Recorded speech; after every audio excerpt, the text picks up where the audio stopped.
rolls.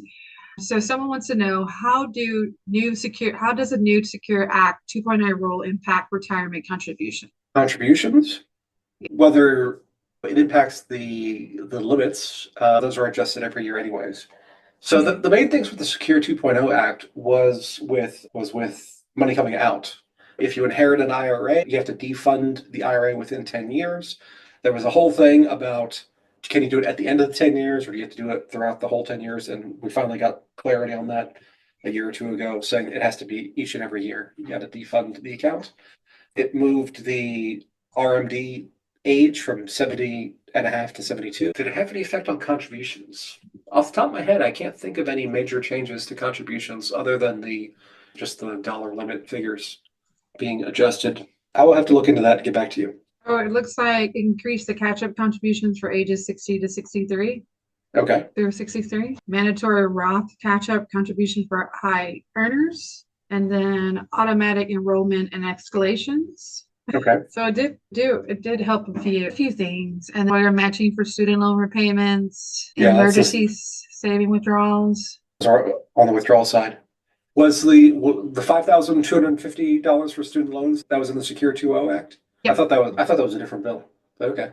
That's a fun one. I wrote some articles about that actually. It's on our blog about Section 127 plans.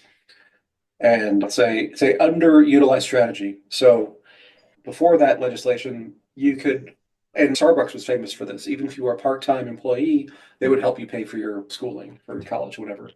But I guess it was the Secure 2.0 Act that allowed those same kind of arrangements to be paid towards student loans.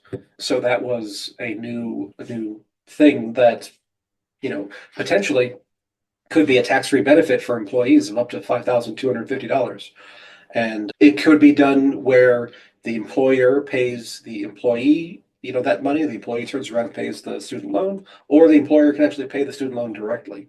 And it's an expense to the company as an employee benefit, but it is not income because it's turned around and spent on student loans. Now, I hesitate to even call it a gotcha on it, is that if you are the employee in that scenario, if the employer is covering your student loan, you don't get to deduct the interest on your personal taxes, but you didn't pay it, so that's why. That's the only thing you gotta keep aware of. But yeah, it's a great tool.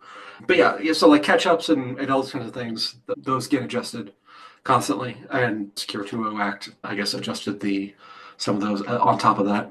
Yeah, so from 50 onwards, you get 10,000, and then 60, you get an extra 3,000 or 3,500, something like that. But to not need that in the first place. But that's probably a separate conversation. Yeah. Oh, a whole nother webinar. Looks like we have an IRS and compliance question.